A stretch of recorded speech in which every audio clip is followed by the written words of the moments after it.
Hi, my name is Elena. My grandmother left me her antique jewelry collection when she passed away.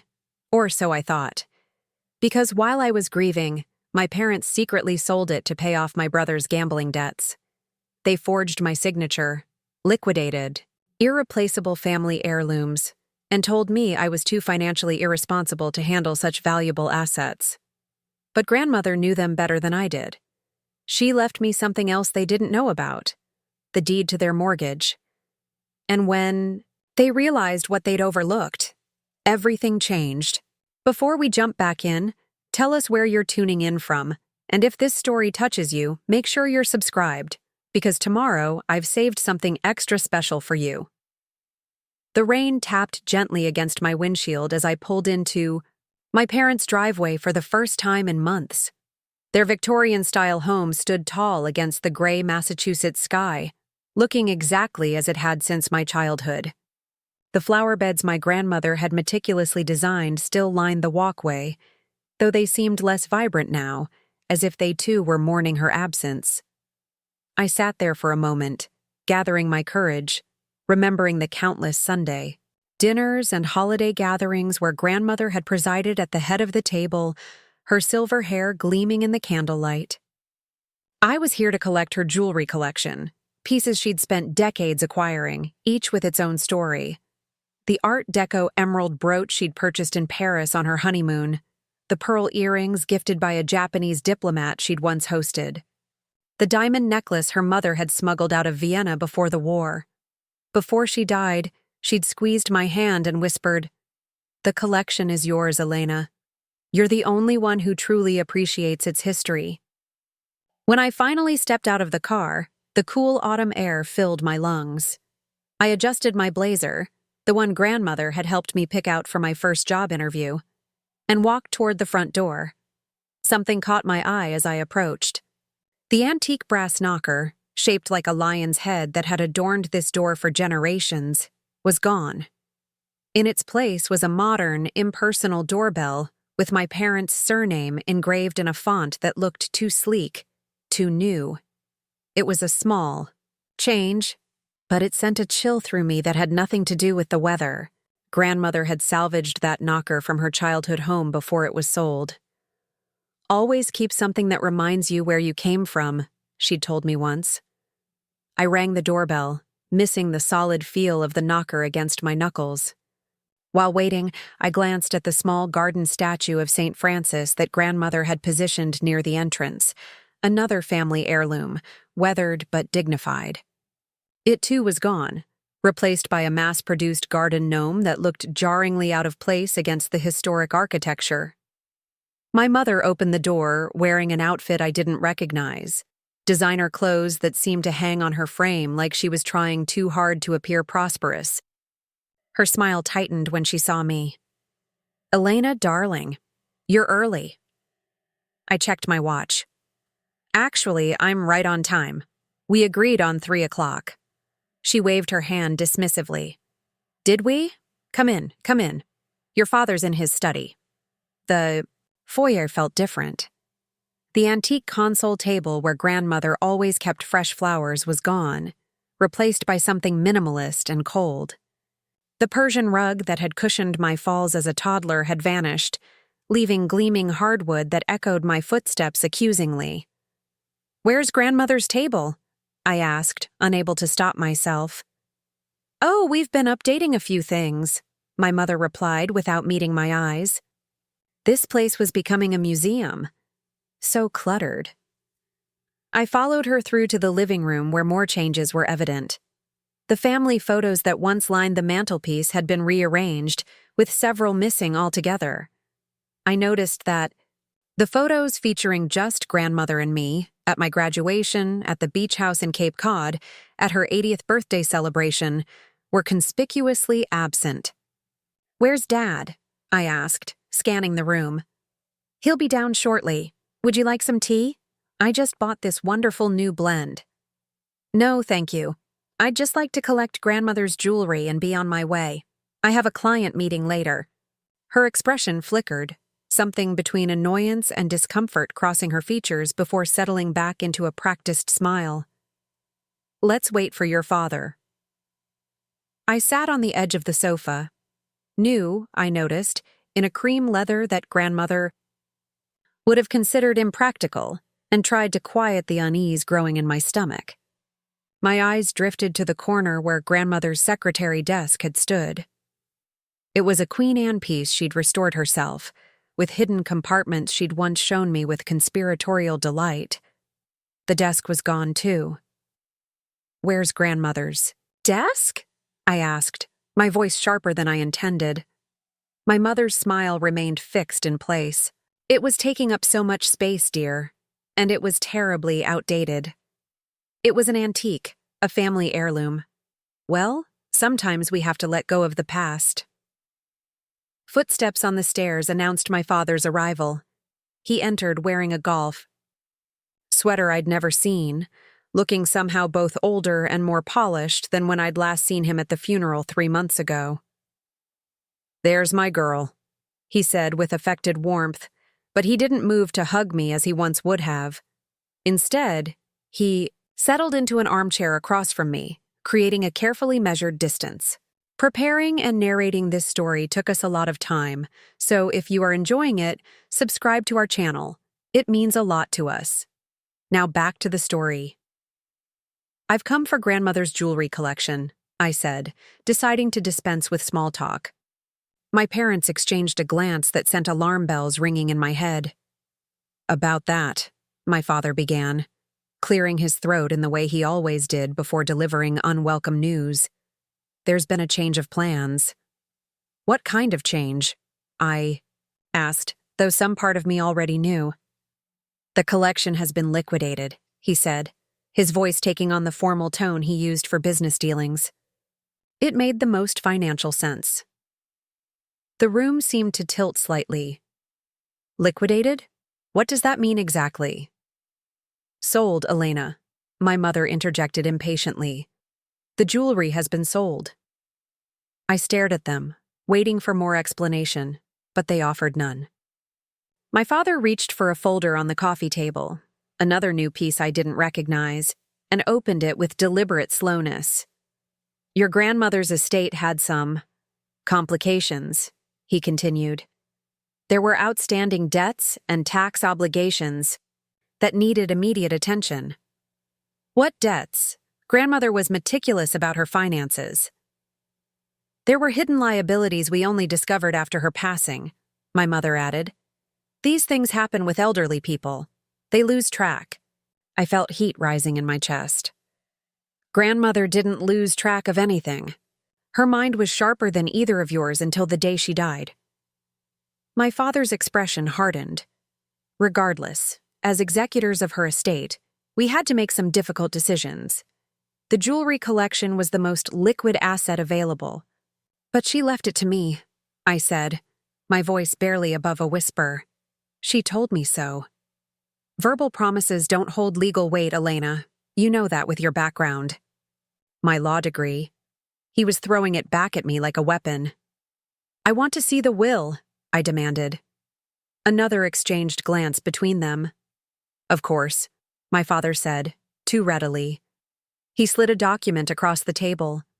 I read it carefully, my legal training kicking in despite my emotional turmoil. It was all there in black and white. The jewelry collection was to be sold at the executor's discretion, with proceeds going to settle estate debts. My inheritance was listed as a modest cash sum, far less than the collection's value, to be distributed when financially feasible. But something felt wrong. The wording wasn't my grandmother's voice at all. It was too full of legal jargon, too formal, and the signature. I stared at it. It resembled hers, but lacked the distinctive flourish she always added to her M. "When was this will drafted?" I asked, keeping my tone neutral. "About a year ago," my father said. "Your grandmother was concerned about getting her affairs in order." That was a lie. I'd had dinner with grandmother every Thursday until her passing, and she'd never mentioned redrafting her will. The last update had been 5 years ago when grandfather died. "I'd like to see the original," I said. "This is a certified copy," my father insisted. "I still want to see the original document, and I want the contact information for the attorney who drafted it." My mother stood abruptly. "Elena, you're being difficult. We've had a challenging few months managing your grandmother's affairs while you've been wrapped up in your own life." "My own life? I was here every week with her. Where were you two?" The accusation hung in the air, unanswered. "There's something else you should know," my father said finally. "The proceeds from the collection didn't just go to estate debts. They also helped your brother." And there it was, the real reason. "What did Ryan do this time?" I asked, already knowing the answer would involve gambling, bad investments, or both. "He had some financial difficulties that threatened his family's stability," my mother defended. "What were we supposed to do? Let your niece and nephew suffer?" "You were supposed to honor grandmother's wishes," I said, standing now too. "That collection was meant for me. She told me so repeatedly." "You have no proof of that," my father said coolly. "Where is Ryan now? Still in Aspen with his family living large while everyone else picks up his messes?" My mother's expression darkened. "Your brother has legitimate business problems. He's not like you with your simple, stable job. He takes risks." "My simple, stable job as a corporate attorney pays quite well, Mother. He could have come to me if he needed help." "He has his pride," my father said. "Apparently not enough to stop him from taking my inheritance." My father stood now too, his patience visibly wearing thin. "That's enough, Elena. What's done is done. The collection has been sold, the money has been allocated, and that's final. You'll receive your portion when the estate is fully settled." "And when will that be?" "These things take time," he hedged. I took a deep breath, trying to center myself. "Who did you sell the collection to?" "That's confidential. It's my inheritance. I have a right to know." Another glance between them. My mother spoke first. "Bergman's handled the private sale." "Bergman's fine jewelry. I knew the owner. Marcus Bergman, from charity events grandmother had taken me to. He was an honest dealer who'd always admired her collection. At least they hadn't sold it to some anonymous auction house where the pieces would be separated forever." "I'm going to fight this," I said quietly. "I hope you know that." My father's expression was almost pitying. "With what evidence, Elena?" "The will is clear. And while you're an attorney, you specialize in corporate law, not estate matters."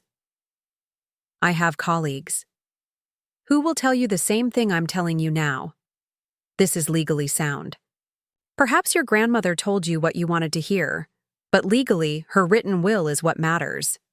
I picked up my purse, suddenly needing air. "I'll be in touch." "Elena, wait," my mother called as I headed for the door. "There's one piece we kept for you, a sentimental item." She disappeared briefly and returned with a small box, handing it to me with what seemed like genuine regret.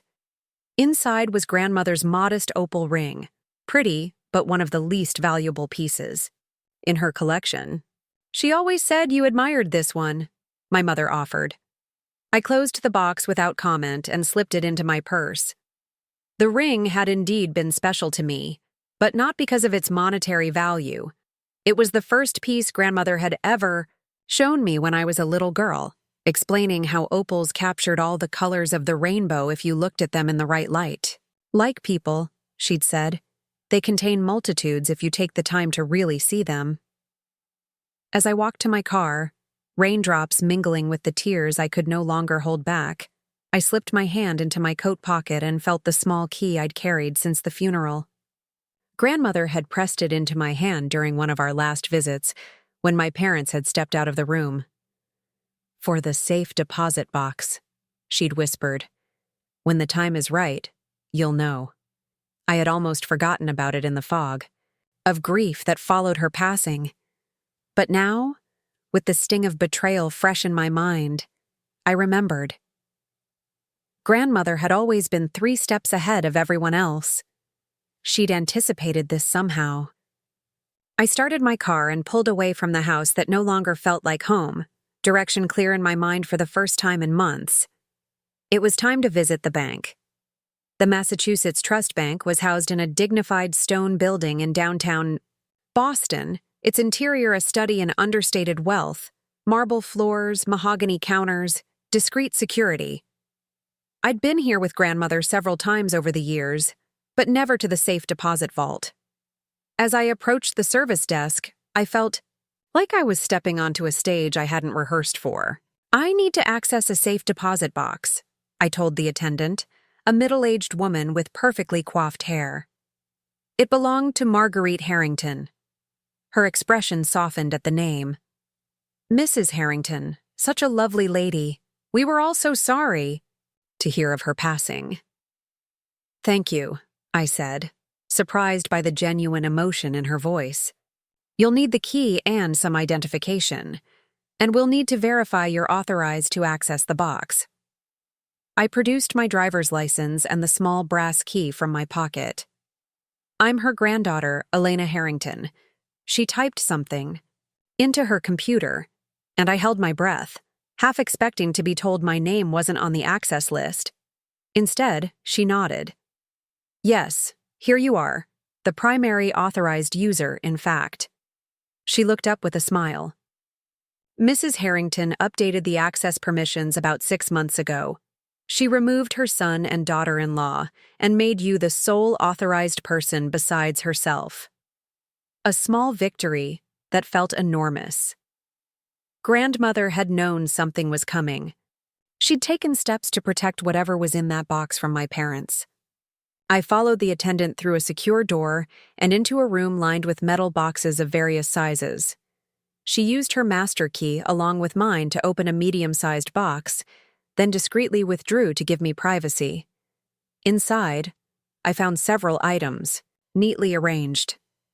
A sealed envelope with my name written in grandmother's elegant script, a USB drive, a folder containing what appeared to be legal documents, and nestled in a velvet pouch, a single piece of jewelry, a stunning sapphire pendant I recognized as one of her most treasured possessions, the one she wore only on the most special occasions. With trembling hands, I opened the envelope first. "My dearest Elena, if you're reading this, I've left this world, and you've found yourself in need of the truth. I've watched with pride as you've grown into a woman of integrity and compassion, qualities increasingly rare in our family. I'm sad to say. I fear your parents may have taken steps regarding my estate that dishonor my true wishes.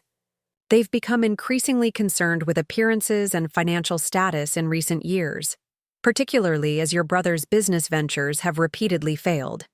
They've approached me multiple times about liquidating my assets to invest in the family future, which I've refused. 2 months ago, I discovered your father attempting to access my jewelry safe with a duplicate key I never authorized. When confronted, he claimed he was checking its security. I knew then I needed to protect what was rightfully yours. On the USB drive, you'll find video recordings of our conversations where I explicitly state my jewelry collection is to be left to you. You'll also find scanned copies of my true will, drafted 3 years ago with Josephine Winters as my attorney. The original is in Ms. Winters' office safe. In the folder, you'll find something your parents don't know exists, something I acquired many years ago as both an investment and a form of insurance against exactly this type of situation. It is the deed to their mortgage. Yes, Elena, I own your parents' home. After the financial crisis, when they were facing foreclosure due to your father's poorly timed investments, I purchased their mortgage from the bank. Rather than tell them outright, I created a trust, Mariner Holdings, to hold the asset. I've been their lender for 15 years, with your father making monthly payments to what he believes is a financial institution. I never intended to use this as leverage. I believed your parents would honor my wishes without coercion. I was wrong, and for that, I am sorry. The choice of what to do with this information is now yours. You've always had a strong moral compass, so I trust you'll use it wisely, but not weakly. Sometimes kindness requires firmness. The sapphire pendant is yours regardless of what else transpires. It belonged to my grandmother, then to me, and now to you, a lineage of women who knew their own worth. Remember what I've always told you. Dignity cannot be bought, and integrity, once sold, comes at a devastating cost. All my love, grandmother. I read the letter twice, my mind struggling to process its contents. The deed to my parents' mortgage, proof of her true will, video evidence of her wishes. Grandmother had left me not just truth, but power. The very power my parents assumed I'd never have. I carefully examined the contents of the folder. Sure enough, it contained the deed to my parents' home, confirming grandmother's trust. Mariner Holdings, as the mortgage holder. There were also account statements showing years of payments from my father, and legal documents transferring ownership of the trust to me upon her death. The bank attendant knocked softly, breaking my reverie. "Is everything all right, Miss Harrington?" "Yes," I said, gathering the items. "Everything is exactly as it should be." That evening, I sat in my apartment surrounded by the contents of the safe deposit box, the rain still tapping against my windows like an impatient messenger. I plugged the USB drive into my laptop and watched as grandmother's face appeared on the screen. She looked tired but resolute, her eyes still bright with the intelligence that had always defined her. "This recording is dated March 15th of this year," she began. "I, Marguerite Eleanor Harrington, being of sound mind, wish to clarify my intentions regarding my estate, particularly my jewelry collection." She held up several signature pieces one by one, describing their history and significance. "These items and all others in my collection are to be inherited by my granddaughter, Elena. Marguerite Harrington. My son, Victor, and his wife Diane are aware of these wishes, though I fear they may attempt to circumvent them after my passing." She continued, methodically documenting her intentions for various assets. Then she addressed the mortgage situation, explaining how and why she'd purchased it, showing the original paperwork. "I've never used this as leverage against Victor and Diane, though perhaps I should have when they began excluding Elena from family decisions. I leave this in my granddaughter's hands, trusting her judgment more than my own son's." There were 5 videos in total, each meticulously documenting different aspects of her estate planning. The final one was different, just grandmother, looking directly into the camera, speaking more personally. "Elena, my dear, if you're watching this, then my suspicions were warranted. I'm sorry for that. I'd hoped to be wrong about Victor and Diane.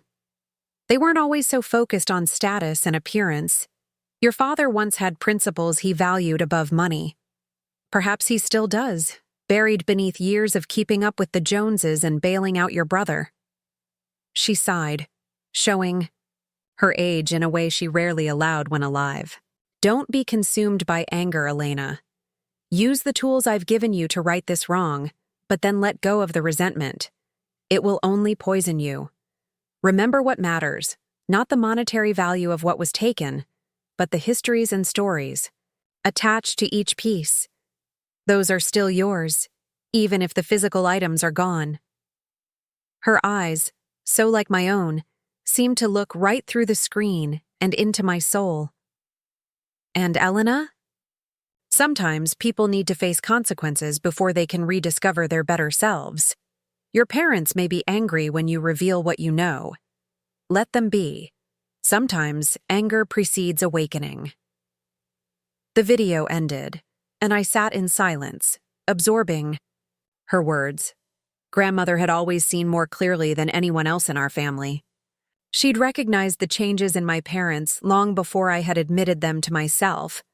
Their growing materialism, their excusing of my brother's irresponsibility, their gradual dismissal of the values they'd once taught me: honesty, responsibility, keeping your word. I picked up my phone and scrolled to my contact list, finding Josephine Winter's name. It was nearly 9 o'clock, but I knew the attorney often worked late. She answered on the third ring.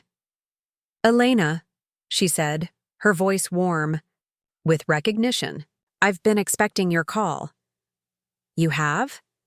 "Your grandmother said you'd contact me eventually. She hoped it wouldn't be necessary, but she prepared for the possibility." "They sold her jewelry collection," I said, my voice catching. "They forged a will and sold everything to bail out my brother." Josephine's sigh held years of experience with family betrayals. "I was afraid of that. Your grandmother amended her true will 3 times in the last year to make it absolutely clear the collection was yours. She even recorded video testimony in my office. I have copies of those videos, and something else, the deed to their mortgage." A pause. "Yes, the Mariner Holdings situation. That was your grandmother's insurance policy. Have you decided what you'll do?" "Not yet," I admitted. "Part of me wants to confront them immediately, but I know that's emotional, not strategic." "A wise assessment," Josephine said. "Your grandmother always said you had the best analytical mind in the family. Why don't you come to my office tomorrow morning? We can discuss your options from a legal standpoint." I agreed and thanked her, feeling for the first time since learning of the betrayal that I had solid ground beneath my feet. Before going to bed, I sent a text to both my parents. "We need to meet tomorrow at 3 p.m. to discuss grandmother's estate further. I have new information that will interest you both." I didn't wait for their response before turning off my phone. That night, I dreamed of grandmother. We were sitting in her garden, afternoon sun warming the roses she'd tended so carefully.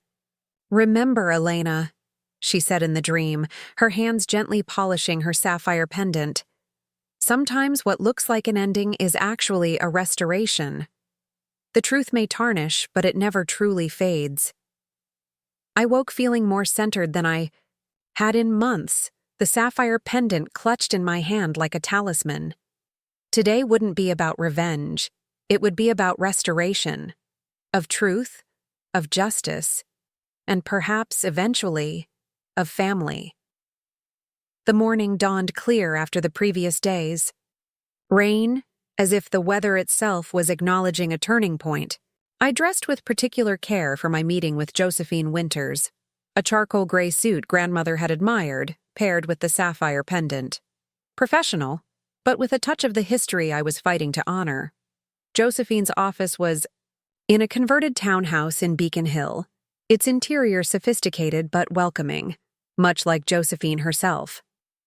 At 62, she had the self-possessed confidence of a woman who had spent decades navigating complex legal and interpersonal waters. "Your grandmother was one of my favorite clients," she told me as we settled into her office. "Brilliant, forward-thinking, and unwilling to suffer fools. She talked about you constantly." This surprised me. "She did?" "Oh yes, she saw herself in you. Not just the superficial similarities, but the core values: integrity, persistence, a willingness to stand alone when necessary." Josephine spread several documents on her desk. "Now, let's discuss your situation systematically. First, the forged will your parents presented. I've already filed a petition contesting it based on the authentic will in my possession. That process will take time, but the outcome isn't in question given the evidence we have." "What about the jewelry that's already been sold?" I asked. "That's more complicated."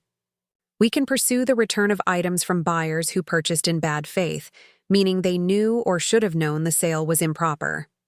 For good faith purchasers, we'd likely need to offer the purchase price to reclaim the items." I nodded, trying to think practically despite the emotional weight. "Bergman's handled the sale. I know Marcus Bergman. He respected grandmother. He might help us trace the buyers." "Excellent. I'll contact him today." Josephine made a note. "Now, regarding the mortgage situation, that's your strongest immediate leverage, but it needs to be handled carefully. Your grandmother created a legally sound structure. Mariner Holdings is now yours, and as such, you are effectively your parents' mortgage lender. What are my options? Several. You could maintain the status quo and simply continue collecting their mortgage payments. You could sell the mortgage to another lender. Or, she paused, you could call in the loan, requiring immediate repayment. In full. Force them to repay the entire mortgage at once? The idea was staggering. Yes, there's a clause allowing this in certain circumstances, including fraudulent actions by the borrower. Their forging of your grandmother's will would qualify. I considered this. That seems extremely harsh. It is. Your grandmother included the option, but hoped it would never be necessary. There are less drastic approaches that might still achieve your goals. By the time I left Josephine's office 2 hours later, I had a clear plan, one that balanced accountability with the possibility of redemption. Grandmother would have approved, I thought. It wasn't about vengeance, but restoration. Before heading to my parents' house, I made one more stop, at Bergman's Fine Jewelry. The shop was quietly luxurious, with tasteful displays and subtle security. Marcus Bergman himself greeted me, his expression shifting from professional courtesy to recognition and then to unmistakable discomfort when he saw the pendant I wore. "Ms. Harrington," he said, his voice carefully neutral, "what can I do for you today?" "I think you know, Mr. Bergman, my grandmother's collection, the one my parents sold to you." He gestured toward his private office at the back of the store. Once we were seated, he sighed deeply. "I had misgivings about that transaction from the start. Your parents presented all the proper documentation, the will, transfer papers, everything. But it didn't align with what your grandmother had told me over the years, which was that the collection would pass to you. She brought you here several times, showing you the histories of various pieces. It was obvious the collection was meant for you." He looked genuinely troubled. "I should have contacted you directly, but your parents insisted you were aware of the sale and had chosen not to be involved due to emotional difficulties." So that was the story they'd spun, that I was too emotional, too unstable to handle. Grandmother's affairs, a convenient narrative to exclude me. "The will they showed you was forged," I said bluntly. "I have the authentic will and video testimony proving the collection was explicitly left to me." Marcus blanched. "I see. That puts me in a difficult position. Most of the pieces have already been sold." "I understand. And I don't blame you for acting on what appeared to be legitimate documentation. But I need your help recovering what can be recovered." He nodded slowly. "Of course. I keep detailed records of all sales, especially for significant pieces like your grandmother's collection. I can provide those records and reach out to the buyers." He hesitated. "There is one piece I held back from the sale. I told your parents. It had already been promised to another buyer." He went to his safe and returned with a familiar velvet box. Inside was grandmother's Art Deco emerald brooch, the piece from her honeymoon in Paris. "I couldn't bear to sell it," he admitted. "Something felt wrong about the whole transaction, and this piece especially. Your grandmother often spoke of how much you admired it." Tears welled in my eyes as I looked at the brooch, its emeralds, still brilliant against the platinum setting. "Thank you," I whispered. "You have no idea what this means to me." "I think I do," he said gently. "And I'll do everything in my power to help recover the rest." By the time I arrived at my parents' house at 3 o'clock, I felt armor-plated in truth. I wore grandmother's sapphire pendant openly now, the emerald brooch pinned to my lapel. Physical reminders of what had been taken and what was being reclaimed. I didn't wait on the doorstep this time, but used my old key. Let them feel what it was like to have someone enter their space unbidden, I thought, then checked that impulse. This wasn't about petty retribution. They were waiting in the living room, my mother perched nervously on the edge of the sofa, my father standing by the fireplace in what he probably thought was an authoritative pose. Their eyes immediately went to the jewelry I wore, recognition, and unease crossing their features. "Where did you get those?" my mother asked, her voice higher than normal. "From grandmother," I replied calmly.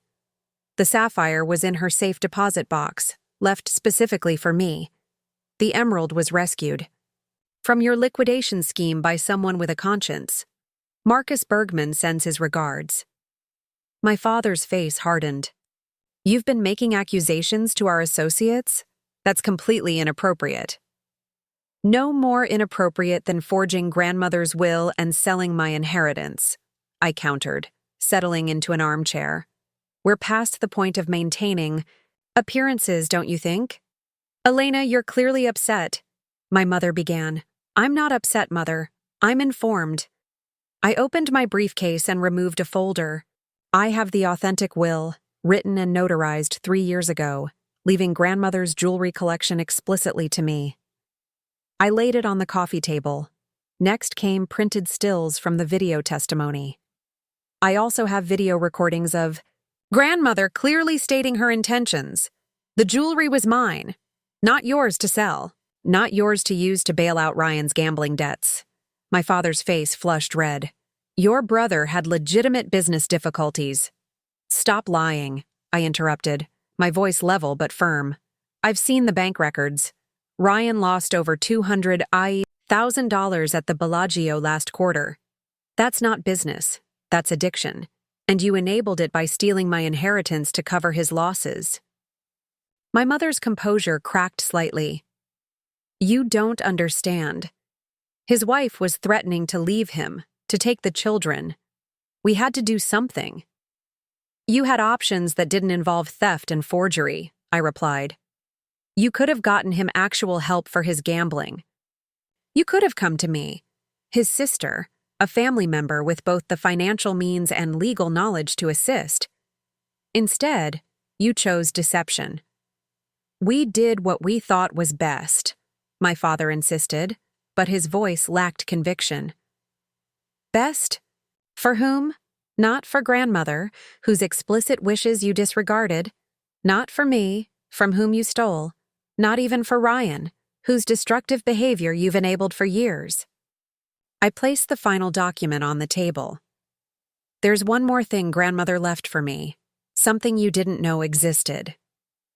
They leaned forward despite themselves. "The deed to your mortgage." The color drained from my father's face. "What are you talking about?" "Mariner Holdings, the company that holds your mortgage. It wasn't a financial institution, it was grandmother's trust.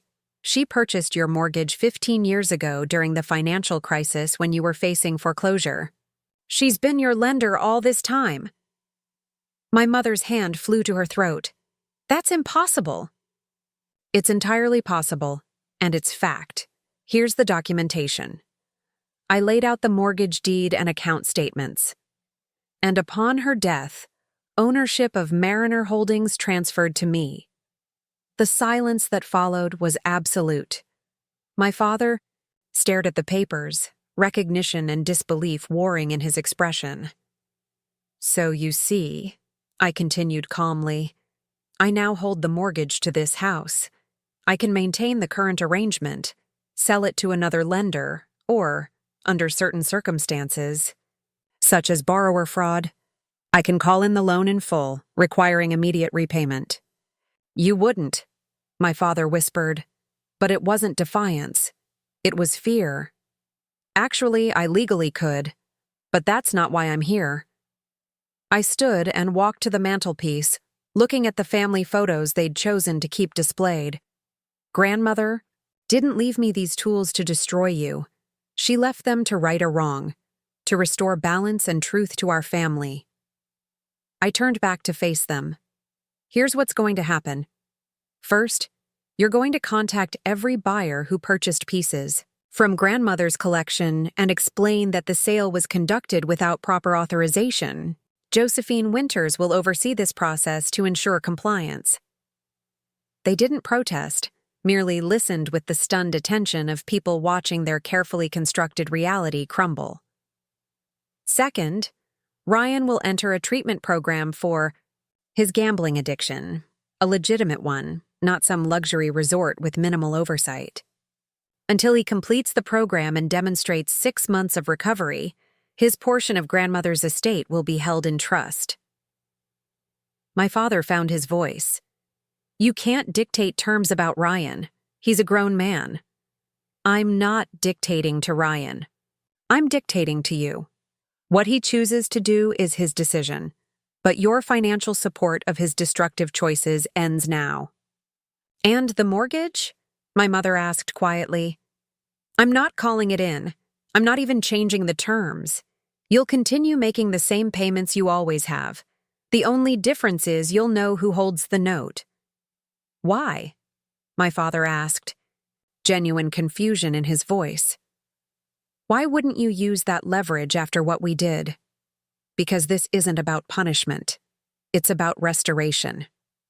I picked up the emerald brooch, running my finger along its detailed metalwork.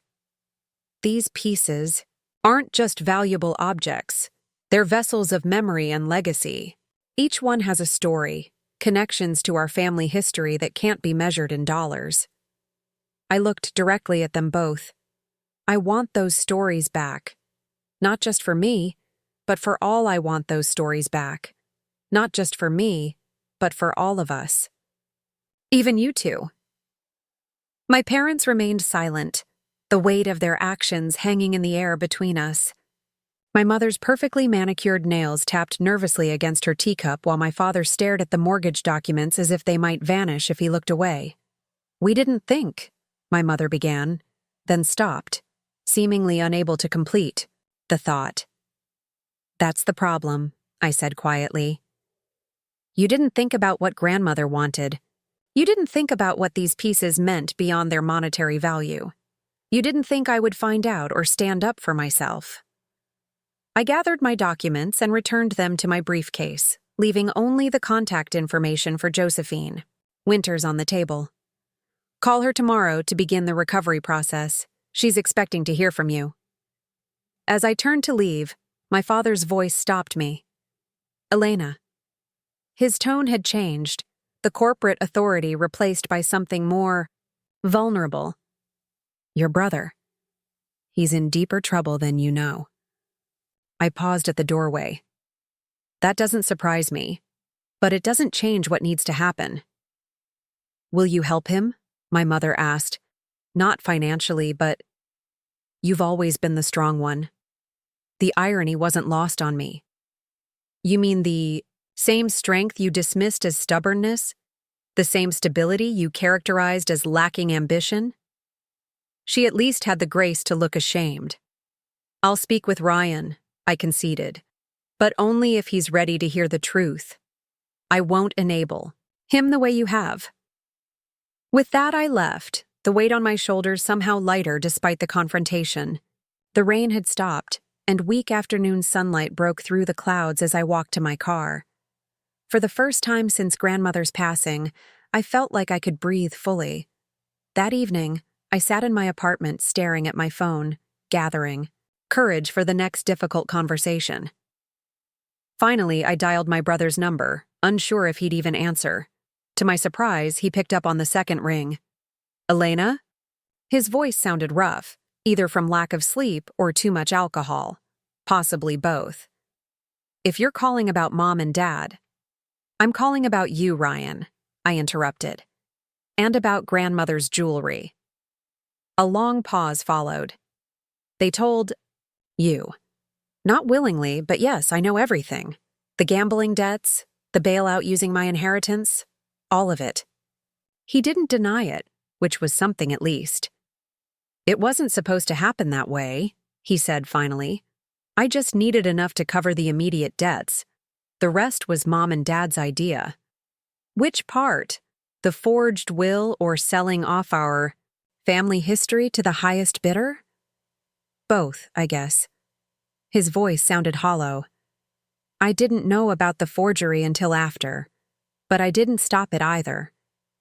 I closed my eyes, remembering grandmother's words about consequences preceding awakening. "Where are you now? Still in Aspen?" "No." He laughed, a brittle sound with no humor. "Ashley took the kids to her parents' place in Connecticut. I'm in a motel outside Boston. Have been for 3 days."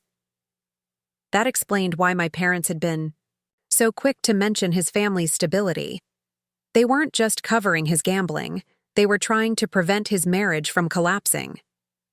"Why are you in Boston?" I asked. "Came to talk to Mom and Dad about another loan." His voice dropped. Then realized I couldn't face them again. Been sitting here trying to figure out what to do next. I hadn't expected this level of honesty from my brother. In our family, admitting vulnerability was practically taboo. "What do you want to do next, Ryan?" Not what Mom and Dad want, not what Ashley wants. "What do you want?" The silence stretched so long I thought the call had dropped. Then, "I want to stop. I've wanted to stop for years, but I don't know how. Every time I try, something happens. A business opportunity, a big game, a chance to win it all back. And I fall again." His voice cracked on the last words, and I realized he was crying. My brother, who'd been taught since childhood that emotions were weaknesses, was breaking down. "Where's this motel?" I asked. 20 minutes later, I stood outside room 126 of the Pinewood Lodge, a rundown motel that had seen better decades. Ryan opened the door looking like a shadow of himself, unshaven, eyes bloodshot, wearing wrinkled clothes that still somehow looked expensive. Designer stubble and distressed clothing only worked as a fashion statement when deliberate. On my brother, they were simply signs of a man coming undone. The room smelled of stale takeout and desperation. Fast food containers littered the desk, and an open laptop displayed a poker tournament livestream, muted but still running. "Sorry about." He gestured vaguely at the mess. "Everything." I set my purse down and cleared a space on the room's only chair. "When was the last time you ate an actual meal?" He shrugged. "Yesterday? Maybe the day before." "Get your jacket. We're going to dinner and we're going to talk. Really talk." Something flickered across his face. Resistance, then resignation, then the smallest spark of relief. He nodded and grabbed his jacket from the bed. We drove to a small diner I knew would still be open, the kind of place with vinyl booths and waitresses who called everyone on. Not Ryan's usual scene of trendy restaurants with celebrity chefs, but somewhere we could speak without pretense. After ordering simple comfort food that required no status signaling, we sat in awkward silence until our coffee arrived. "I'm not here to lecture you," I began, wrapping my hands around the warm mug. "But I need to understand how we got here." Ryan stared into his coffee as if reading tea leaves. "It started in college, poker nights with friends. I was good at it, or thought I was. Won enough to feel invincible. When did it become a problem? After Dad invested in my first business venture. It failed, but I couldn't tell him. Used poker to try to recover the losses. Won big at first, then lost bigger." He looked up, meeting my eyes for the first time. It spiraled from there. Every time I got close to the surface, something would drag me back under. "The something being another bet," I said, not unkindly. He nodded. "I've tried getting help before, twice actually. Never told Mom and Dad. Went to Gamblers Anonymous for 6 months 3 years ago. Was clean for almost a year." This surprised me. "What happened?" "Dad's 60th birthday party. Everyone celebrating his business success, asking when I would hit it big like him. I felt small. Stopped at a casino on the way home. Been back in it ever since." I remembered that party, the implicit comparisons, the questions about my modest legal career versus Ryan's entrepreneurial spirit. Our parents had always fostered a subtle competition between us, praising risk and flash over stability and substance. "How much do you owe now? The truth, Ryan." He named a sum that made me wince. Most of it to people you don't want to owe money to. That's why you came back to Boston? These people threatened you? Not me. Ashley and the kids. His voice hardened. That's the one line I won't cross. They can break my fingers, but they don't get to threaten my family. For the first time in years, I saw a glimpse of the brother I'd grown up with. The one who'd stood up to bullies for me in elementary school, who'd taught me to ride a bike when our parents were too busy with social obligations. There are options. Ryan, legal ones, ways to address the debt without selling off our family history. I know that now. He pushed his coffee aside. But I also know I can't trust myself to handle it. Every time I get money in my hands, all I see are opportunities to turn it into more. That's why recovery programs exist, not just to get you clean, but to help you rebuild how you think about money, about worth. Our food arrived, and Ryan ate like someone who'd forgotten what real food tasted like. Between bites, the story continued to unfold. Years of escalating risks, hiding debts from his wife, the growing distance from his children as gambling consumed more of his attention. When Mom and Dad told me about Grandmother's jewelry collection, I didn't ask questions, he admitted. I knew it was wrong, but I was desperate. Those people had started calling Ashley directly. Did you know they forged a will? He shook his head. Not at first. Dad just said they'd handled the legal details.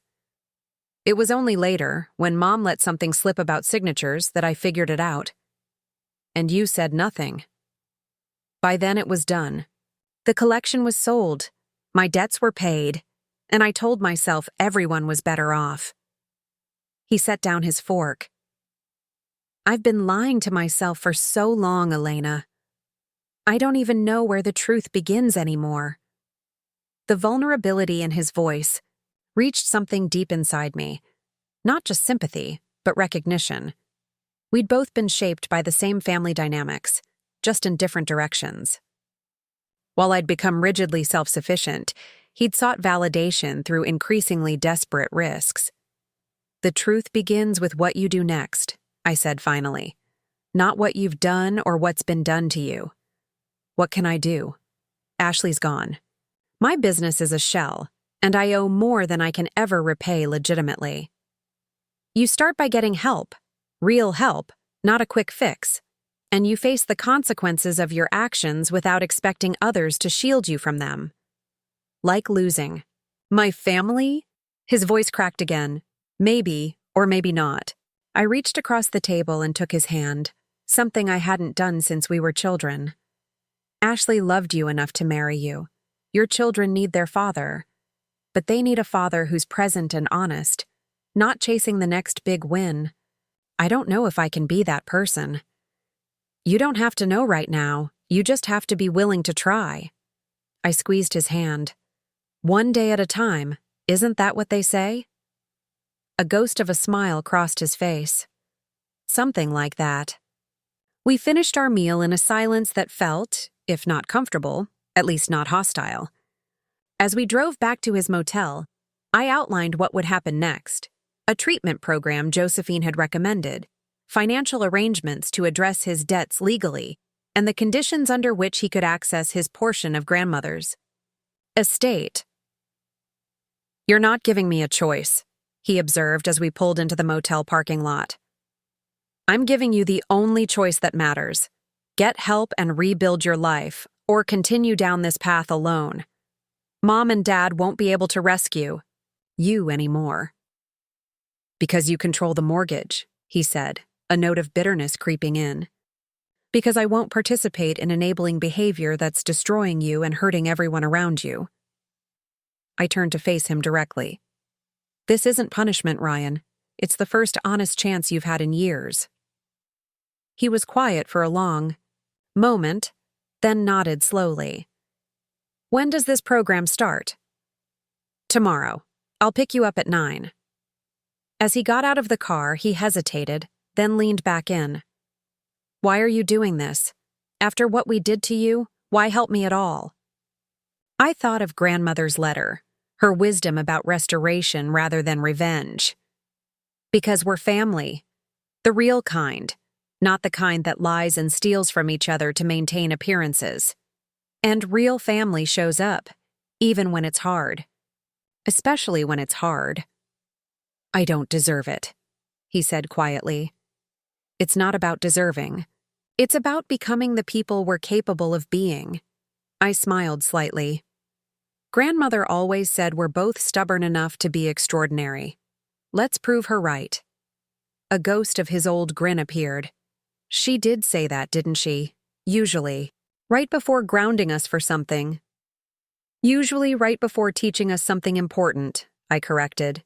Get some sleep, Ryan. Tomorrow's going to be a long day. As I drove home, the emerald brooch and sapphire pendant safely tucked in my purse, I felt something shift inside me. A corner turned, a path illuminated. This wasn't the end of the story. It was barely the middle. But for the first time since Grandmother's death, I could envision a future that honored her legacy in ways that went beyond physical possessions. The next morning dawned bright and clear, the storms of recent days replaced by crisp autumn sunshine. I arrived at Ryan's motel at precisely 9, half expecting to find him gone, fled in the night rather than face the difficult road ahead. Instead, he was waiting outside, a small duffel bag at his feet, clean-shaven and wearing fresh clothes. His eyes were still shadowed with exhaustion, but something in his posture had changed.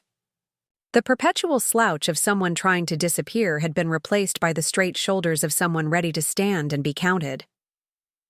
I almost ran, he admitted as he got into the car. Spent half the night looking at flights to Vegas. What stopped you? Called Ashley at 2 a.m, told her everything. The gambling, the debts, the threats, all of it. She didn't hang up. That's something, I said, pulling back onto the road. She said if I complete the program and stay clean for 6 months, she'll consider counseling. Not promises, but not nothing. It's a start.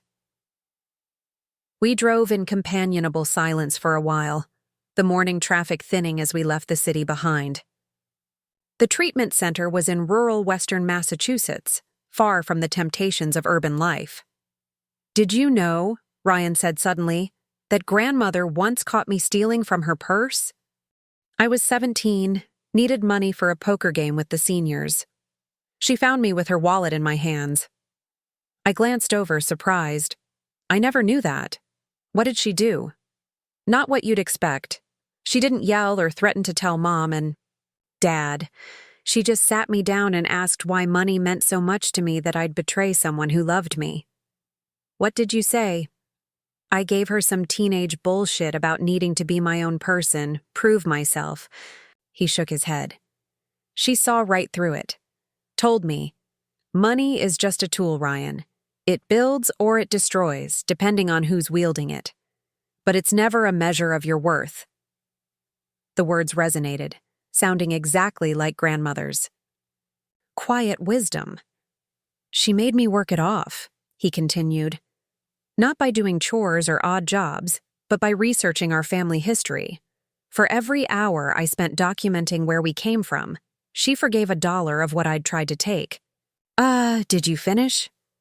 Every cent. Took me months. A rueful smile crossed his face. Somewhere in my storage unit, there's a binder full of family trees and old photographs. I learned more about who we are and where we come from than I ever would have otherwise. She was always teaching, even when we thought she was punishing, I observed. Always. His smile faded. I wish I'd remembered that lesson better. Might have saved us all a lot of pain. We were approaching the treatment center now, a cluster of modern buildings set against the backdrop of the Berkshire Mountains. The place looked more like a retreat center than a clinical facility, with walking paths winding through wooded grounds and a small lake gleaming in the distance. I'm scared, Elena, Ryan admitted as we pulled into the visitor parking area. Not just of getting clean, but of who I am without the rush. Who am I if not the risk taker? The one who's always chasing the next big thing? Maybe that's what you get to find out. I parked the car but didn't immediately move to get out. Grandmother used to say that we spend the first half of our lives becoming who others expect us to be, and the second half discovering who we actually are. She would know, he said softly. She reinvented herself so many times. This was true. Grandmother had been a society wife, then a widow, then a business owner, then a philanthropist. Each iteration more authentic than the last as she shed expectations and embraced her true nature. "You're not starting from scratch," I told him. "You're just stripping away what isn't really you." Inside, the admissions process was straightforward but thorough. Medical history, psychological evaluation, financial arrangements, all handled with professional discretion. As Ryan's belongings were checked and his phone secured, the reality of what was happening seemed to hit him. His face paled, and for a moment, I thought he might bolt. Instead, he turned to me. "The jewelry collection. Do you think you can get it back?" "Some of it," I said honestly. "Josephine and Marcus are already working on it." "I'm sorry," he said, the words simple, but laden with meaning. Not just for my part in selling it, but for everything. For being the reason they felt they needed to. I hugged him then, this brother who'd been both ally and stranger throughout our lives. "Get better, Ryan. That's how you make amends, not just to me, but to yourself." As a staff member led him away toward the residential wing, he glanced back once. Not in fear, but in determination. It was the look of someone stepping into the unknown, armed only with the truth and the willingness to face it. On the drive back to Boston, I played grandmother's final video message again through my car's audio system. Her voice filled the space, familiar and grounding. "Remember, Elena, that every family has its currencies. For some, it's money. For others, approval or achievement. In ours, it became appearances, the veneer of success regardless of the rot beneath. But that was never the legacy I wanted to leave you." I drove through the autumn landscape, leaves turning gold and crimson on the mountains, her words washing over me. "The true inheritance isn't in the jewels or property. It's in the courage to stand firm when it would be easier to bend. It's in the wisdom to value what truly matters. And sometimes, my dear, it's in the strength to rebuild what others have broken." As Boston's skyline appeared on the horizon, I made a decision. Tomorrow, I would begin the process of establishing the Harrington Foundation, a small but focused organization dedicated to financial education and gambling addiction recovery. I would use a portion of my inheritance to fund it, turning the tools of destruction into instruments of healing. The sapphire pendant caught the afternoon light as I adjusted my rearview mirror, sending blue reflections dancing across the dashboard. Grandmother had known all along that the true value of her collection lay not in what it was worth, but in what it could inspire. Not in what it cost, but in what it might build. I pulled into the parking garage beneath my apartment building with a sense of purpose I hadn't felt in months. My phone buzzed with a text from Josephine. "Marcus located the pearl earrings. Owner willing to return them for original purchase price. Meeting tomorrow at 10? I smiled, replying with a quick confirmation. One piece at a time, the collection would come home. Not all of it, perhaps, but enough to preserve the stories, the history, the thread that connected us to those who came before. And maybe, just maybe, my parents would eventually understand that what they'd tried to liquidate wasn't just jewelry. It was the tangible reminder of who we were beyond bank accounts and social standing. The visible evidence that we came from. People who valued more than appearances, who measured worth in character rather than carrots. For now, though, I had contracts to review, foundation paperwork to draft, and a safe to purchase for the pieces being recovered. The work of restoration had begun. Of the collection, of my brother, of our family's understanding of what truly mattered. As grandmother had written in her final letter to me, dignity cannot be bought, And integrity, once sold, comes at a devastating cost. But both can be reclaimed, one honest choice at a time. The next morning brought a crisp clarity that matched my state of mind. I dressed methodically, choosing a tailored charcoal suit that grandmother had once described as armor for the modern woman. The sapphire pendant rested at my throat, a small weight that felt like both responsibility and strength. As I fastened the emerald brooch to my lapel, I studied my reflection. The woman looking back at me wasn't the same one who had stood in this same spot grieving just months ago. There was a firmness in my gaze now, a certainty in my posture. Marcus Bergman was already waiting when I arrived at his shop, a velvet tray on his private desk holding the pearl earrings, lustrous, perfectly matched orbs that had once belonged to a Japanese diplomat's wife. Grandmother had told me the story, countless times, how the diplomat's family had fled Tokyo during the war, how his wife had insisted on carrying just one treasure, these pearls that had been in her family for generations. Years later, when their fortunes were restored, the diplomat had gifted them to grandmother as thanks for her hospitality when they had nothing. The buyer was remarkably understanding, Marcus said as I examined the earrings. When I explained the situation, she insisted on returning them immediately. She said family heirlooms should stay with family. I'm grateful, I replied, running a finger gently over their smooth surface. What do I owe her? The original purchase price, as agreed. He named a sum that was substantial but fair, given the pearl's value. As I wrote the check, Marcus cleared his throat. There's something else. I've been contacting other buyers as promised. Most are willing to discuss returns, but a few pieces may be more complicated. How so? The diamond necklace, the Viennese piece, was purchased by a collector who's since left the country, and the ruby ring was apparently reset into a modern piece. I nodded, absorbing this reality. We'll recover what we can. The rest. I took a breath. The rest we'll document. The stories matter as much as the physical items. A wise perspective, Marcus said with evident relief. Your grandmother would say the same. She did many times.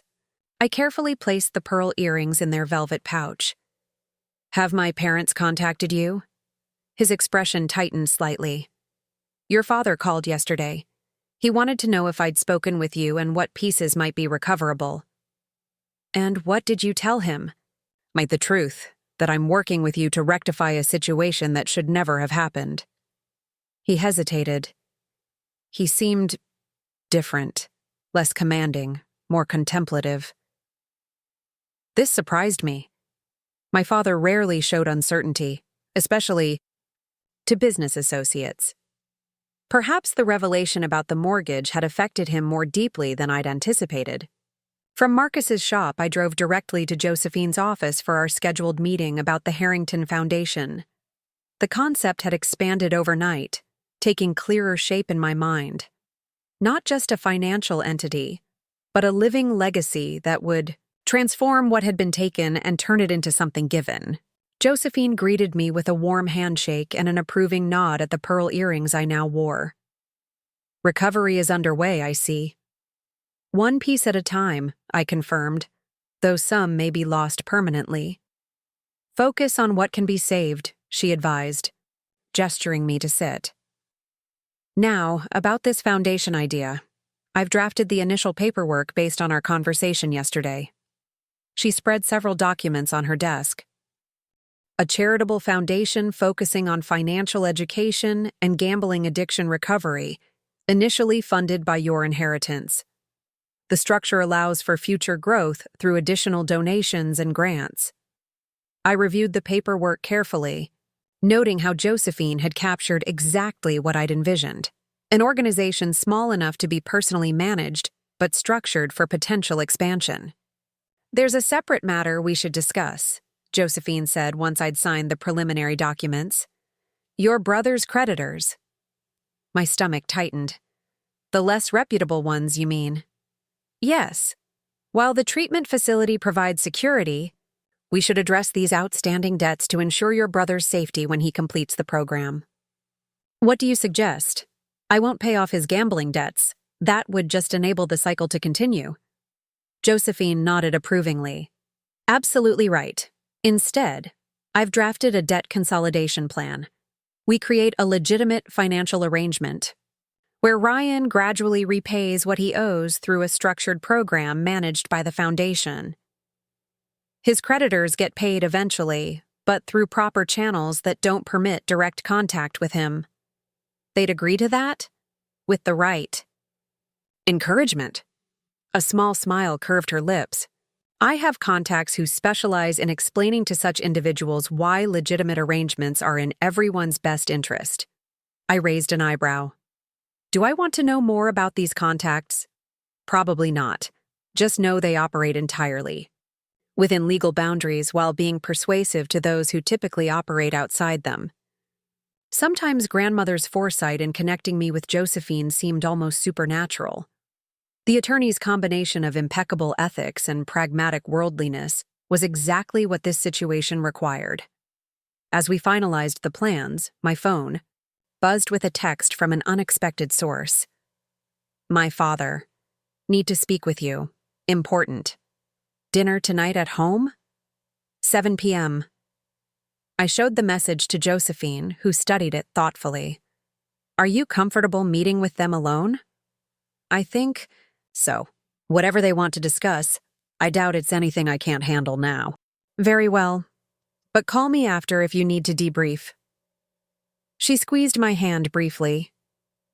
You're doing remarkably well, Elena. Your grandmother would be proud. Those words stayed with me throughout the afternoon as I returned to my office to catch up on client work I'd neglected during the past tumultuous days. Corporate law felt refreshingly straightforward after the complex emotional terrain I'd been navigating. Contracts were contracts, terms were terms, and breaches had clear remedies. By the time I pulled into my parents' driveway that evening, I felt centered and prepared for whatever awaited me. The house looked different somehow, not physically changed, but as if my perception of it had altered. It was just a house now, not the fortress of authority it had seemed throughout my childhood. My father opened the door before I could ring the bell, his expression hard to read. Elena, thank you for coming. The formal greeting was typical, but his tone lacked its usual assurance. Inside, the living room had been rearranged. The new furniture was gone, replaced by older pieces I recognized from storage. A leather armchair that had been grandfather's, a coffee table with distinctive, carved legs that had always stood in grandmother's reading nook. My mother appeared from the kitchen, her designer clothes replaced by a simple sweater and slacks. Her face showed signs of recent crying, though she'd clearly tried to conceal it. You've been busy, I observed, gesturing to the restored furnishings. We've been doing some thinking, my father replied, unusually subdued. Please sit. I chose grandfather's old chair deliberately, noticing how my father's eyes followed the choice with something like approval. We visited Ryan today, my mother said, her voice steadier than her expression. The facility allowed a brief meeting. This surprised me. How was he? Honest, my father said, the word carrying weight coming from him. Brutally so, he told us things we didn't want to hear about how our expectations contributed to his issues. My mother twisted her hands in her lap. He said we made him feel that nothing he did was enough unless it was spectacular. That normal success felt like failure. I remained silent, letting them continue this unexpected reflection. We've been doing some soul-searching since your revelation about the mortgage, my father admitted. Your grandmother never told us. She'd purchased it. All these years we thought we were paying a financial institution. She didn't want you to feel indebted to her, I explained. She wanted you to have dignity in keeping your home. While we had no qualms about taking your inheritance, my mother said, voice cracking slightly, the irony isn't lost on us. Elena. My father cleared his throat. We've made some decisions. First, we're returning as many pieces of your grandmother's collection as we can. Marcus has been cooperative in helping us track down buyers. I know, I've already recovered the pearl earrings. Second, he continued, we're working with Josephine to legally invalidate the forged will and replace it with your grandmother's authentic one. We've signed affidavits admitting to the forgery. This stunned me. Such an admission could have serious legal consequences for them. That could impact your professional standing, Dad. The Bar Association will likely censure me, yes. He nodded grimly. It's a consequence I've accepted. Some things matter more than professional reputation.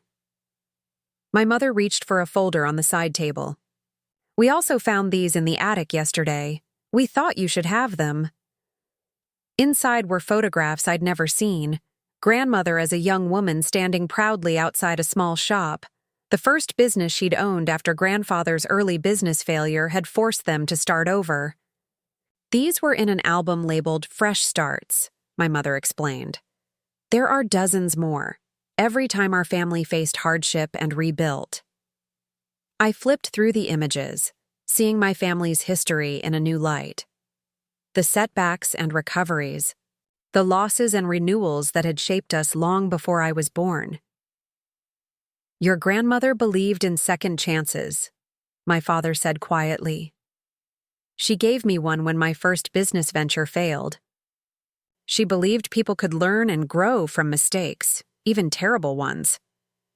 Like selling her jewelry collection and forging her will? I couldn't keep the edge from my voice entirely. Yes, he acknowledged, meeting my gaze directly. Like that. We can't undo what we did, Elena. But we can try to make amends.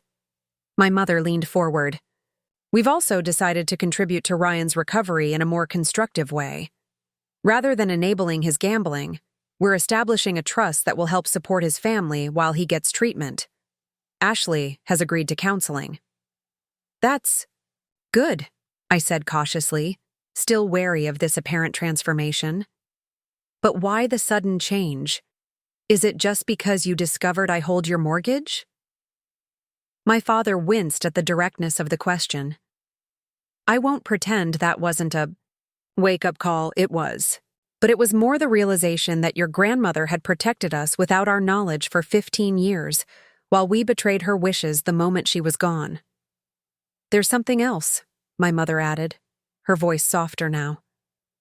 When we went through the attic looking for those photos, we found letters your grandmother had written to each of us to be delivered after her death. Somehow they were overlooked in the executor process. The implication was clear. They'd been too busy liquidating assets to bother with personal sentiments. My letter, my father said, reminded me that true wealth isn't measured in possessions or status, but in maintaining your principles when they're most costly to uphold. The words sounded exactly like grandmother's philosophy. Mine, my mother continued, spoke about how our family's strength has always been in our ability to acknowledge mistakes and rebuild with greater wisdom. She said, her voice wavered. She said she worried we'd forgotten that lesson and passed our forgetting on to Ryan, but never to you. I absorbed this, noting how closely it aligned with what grandmother had written to me. She'd seen the fracture lines in our family long before they'd cracked open. We'd like to make things right, Elena, my father said, not just with the legalities, but with you. We failed as parents by valuing the wrong things and teaching those misplaced values to our children. You didn't fail completely, I said, after a moment. I learned plenty from you both. Dedication, perseverance, attention to detail. I just applied those lessons differently than you expected. A ghost of a smile crossed my father's face. You always did forge your own path, like your grandmother. Speaking of forging, I said, unable to resist the pointed reference. What happens now with the legal consequences? We face them, my mother said simply. Josephine has advised us on what to expect. There will be financial penalties, possibly professional censure for your father. But we've agreed to full disclosure and cooperation. My father nodded. It's the only way forward with integrity.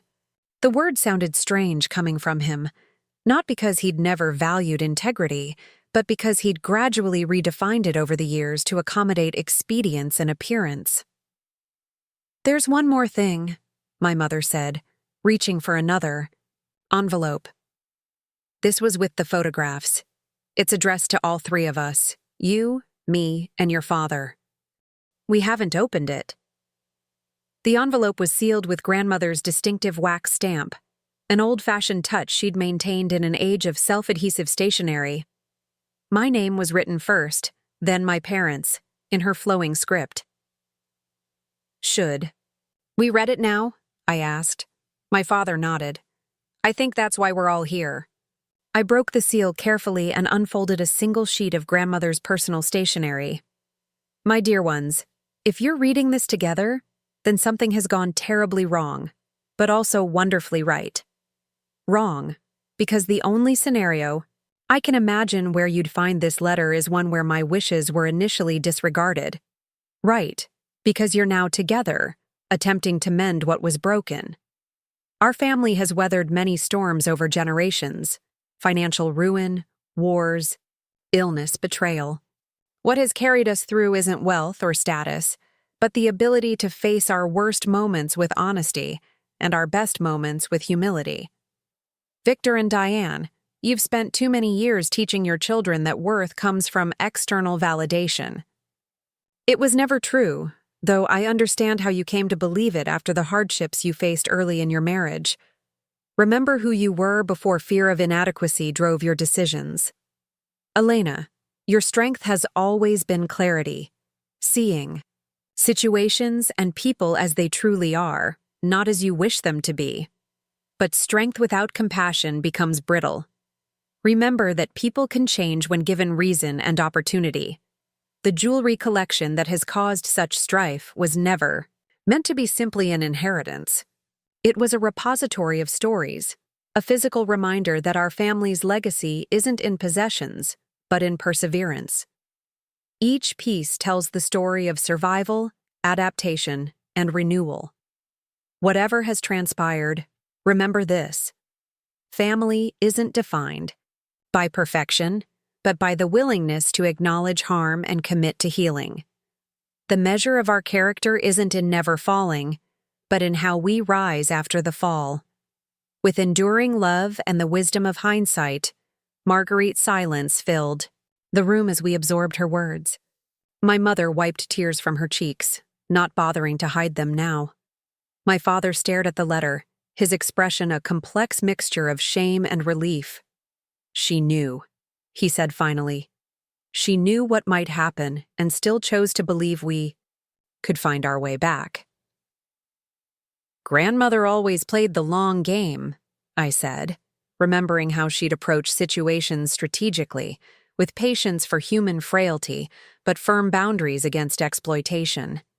She understood people, their weaknesses, and their potential. My mother took a deep breath. Where do we go from here, Elena? Can we rebuild what we've damaged? Not just the collection, but the trust? It was the first genuinely humble question I'd heard from her in years, not calculated, not defensive, but sincere in its uncertainty.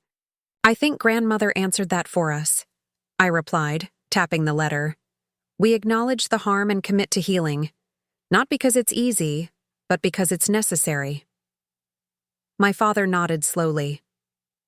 The foundation you're establishing, Josephine, mentioned it when we met with her yesterday. It sounds like something your grandmother would have supported wholeheartedly. I'd like you both to be involved, I said, the words surprising me as they left my mouth. Not as directors, that would create conflicts given the legal situation, but as advisors on the educational components. Dad, your financial expertise, even with its missteps, has value. And Mom, your networking skills could help us reach people who need these resources. The offer clearly caught them off guard. My father's expression reflected careful consideration rather than his usual quick calculation of advantage. "We'd be honored," he said finally, "though we'll understand if you change your mind as the legal process unfolds." "I won't," I said, with certainty. The foundation isn't about punishment or reward. It's about transformation, turning what was broken into something constructive. My mother reached for my hand hesitantly. "Your grandmother chose wisely when she left her legacy to you. Not just the physical items, but the responsibility of upholding what our family should stand for." I allowed her touch, feeling the strange new equilibrium between us. Not forgiveness exactly, that would take longer, but acknowledgement of the possibility of change. "There's something else we'd like to show you," my father said, standing. "If you'll come with us." They led me upstairs to what had once been grandmother's sewing room. The space had been transformed into a small office, with a desk by the window overlooking the garden she'd loved. On the walls hung framed photographs of grandmother at various ages, as a young woman in Paris, as a new mother, as the family, matriarch presiding over holiday gatherings. In the center, a photograph I'd never seen before, grandmother holding me as a newborn, her expression one of fierce love and protection. "We thought you might like a space here," my mother explained, "for foundation work or just to be close to her memory when you want to be." The gesture was unexpected and oddly touching. Not a grand dramatic apology, but a practical acknowledgement of my place in the family and my connection to grandmother's legacy. "The desk was in storage," my father added. "It was hers when she first started her own business. She called it her possibility table. Said every new beginning needed a solid surface to build on." I ran my hand along the desk's weathered surface, feeling the scratches and indentations from decades of use. This wasn't an expensive antique like many pieces in the house. It was a utilitarian object that had served a purpose during a critical transition in grandmother's life. "Thank you," I said simply. "This means a great deal." As we headed back downstairs, my phone buzzed with a message from Ryan's treatment center, a brief update that he'd completed his intake process successfully and participated in his first group session. A small step, but a significant one. Over dinner, a simple meal my mother had prepared herself rather than catered, another small sign of shifting priorities, we discussed practical next steps. The legal process of invalidating the forged will, the ongoing efforts to recover jewelry pieces, the establishment of the foundation and its initial programs. "We'd like to host a small gathering," my mother suggested as we finished. "Nothing elaborate, just family and close friends who knew your grandmother well, a chance to share memories and stories about her life." "That sounds appropriate," I agreed. "Once we've recovered more of the collection, we could display the pieces, alongside photographs and stories of their origins." My father nodded. "A celebration of legacy, not just possessions." "Exactly." As I prepared to leave, my father asked a question that clearly had been weighing on him. "The mortgage, Elena. What are your long-term intentions regarding it?" I considered the question carefully. "For now, nothing changes. You'll continue making payments as before. In time, when the foundation is established, we might discuss transferring ownership to it, creating a situation where your payments help fund programs that prevent others from making similar mistakes." A flash of his old calculating expression crossed his face, quickly replaced by thoughtful consideration. "That's elegantly appropriate. Your grandmother would appreciate the symmetry." "She taught me that consequences should be constructive whenever possible," I replied. "Punitive measures rarely create lasting change." My mother walked me to the door, hesitating before saying, "We underestimated you, Elena.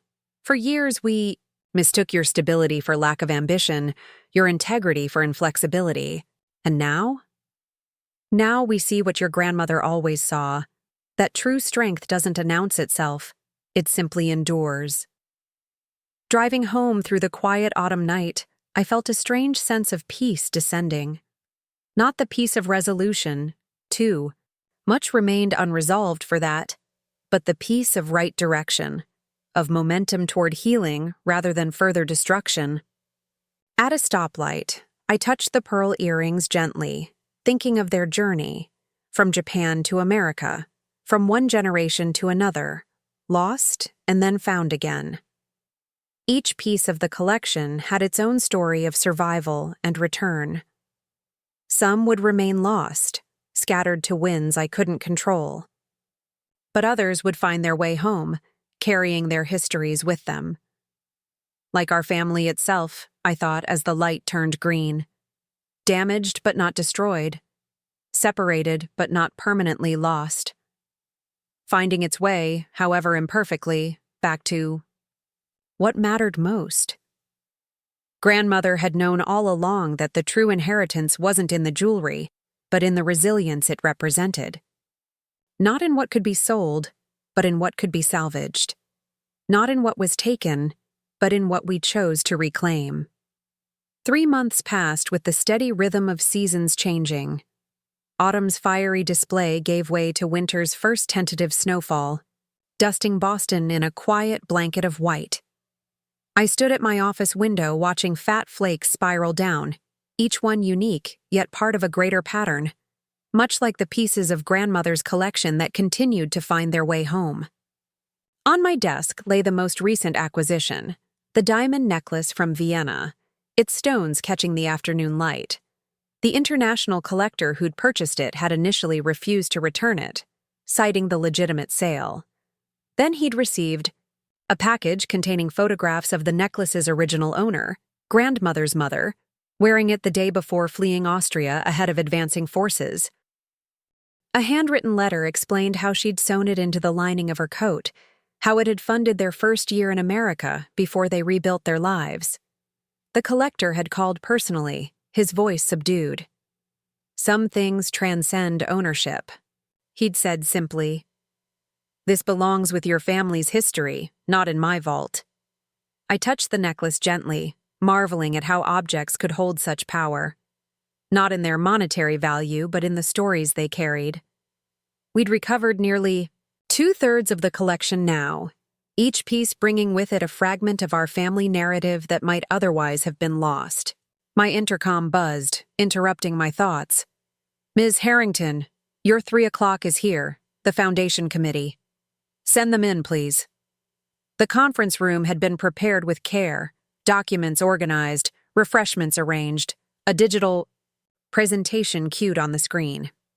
Today marked a significant milestone, the official launch planning for the Harrington Foundation. 6 months of groundwork had created a solid structure, but now came the part grandmother would have appreciated most, turning concept into action. The committee members filed in, financial educators, addiction recovery specialists, legal advisors, and, somewhat surprisingly, my parents. Their role had evolved gradually from advisors to active participants, my father contributing his financial expertise, and my mother her organizational skills. Their involvement wasn't without complexity. The legal repercussions of their actions were still unfolding, but their commitment to the Foundation's mission was genuine. "Before we begin," I said once everyone was seated, "I wanted to share some news. The ruby ring we thought was permanently lost has been located." This drew interested murmurs from the committee members who had all heard the story of grandmother's collection. "It had indeed been reset into a modern piece," I continued, "but the jeweler who did the work recognized it from our recovery campaign. The current owner has agreed to have the original stone extracted and returned in exchange for a replacement ruby of equal quality." My mother's eyes brightened. "That was one of your grandmother's favorites, a gift from her father when she graduated college, when women rarely pursued higher education."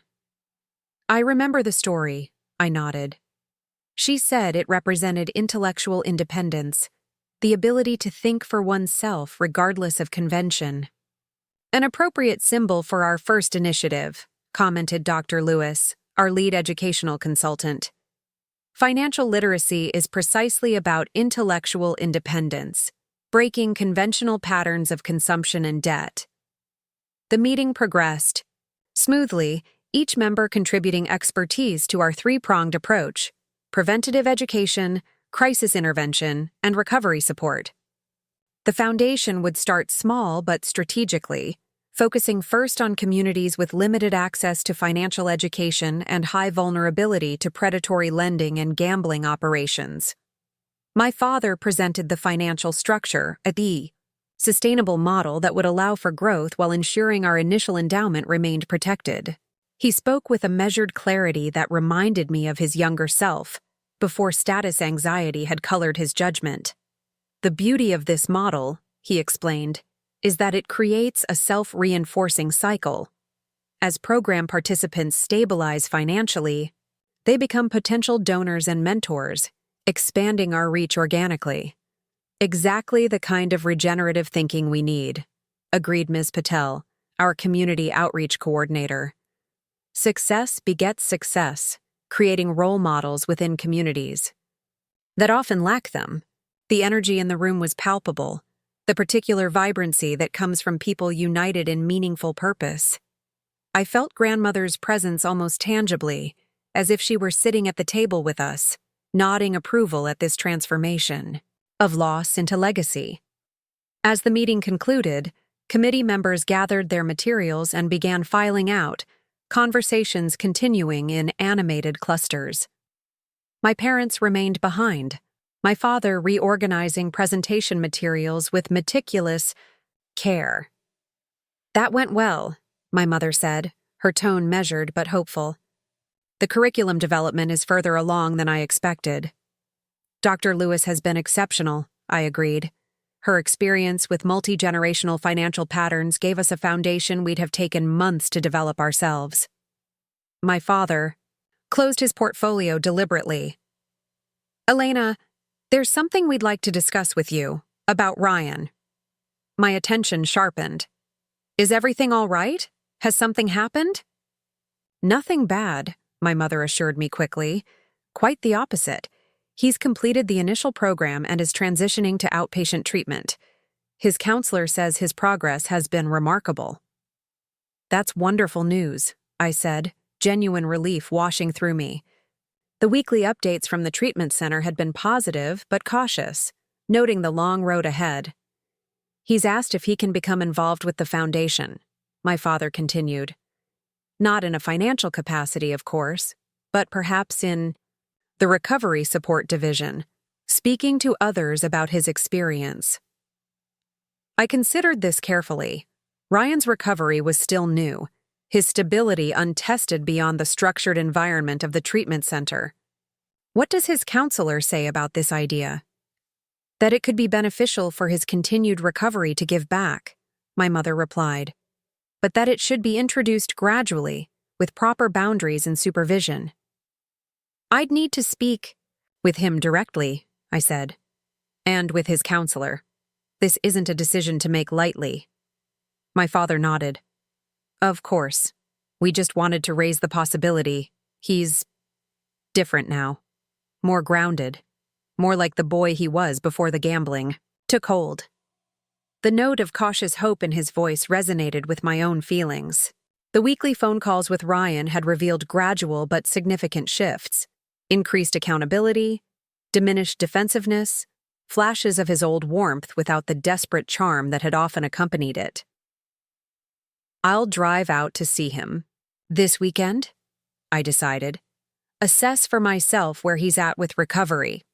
As my parents gathered their things to leave, my mother paused. "There's one more thing. Ashley has agreed to attend family counseling with Ryan next month. She's bringing the children for a supervised visit this Sunday." This was significant news.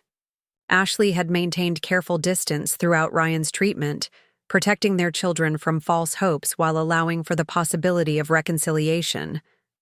"That's a positive step," I said carefully. "Has he been preparing for it?"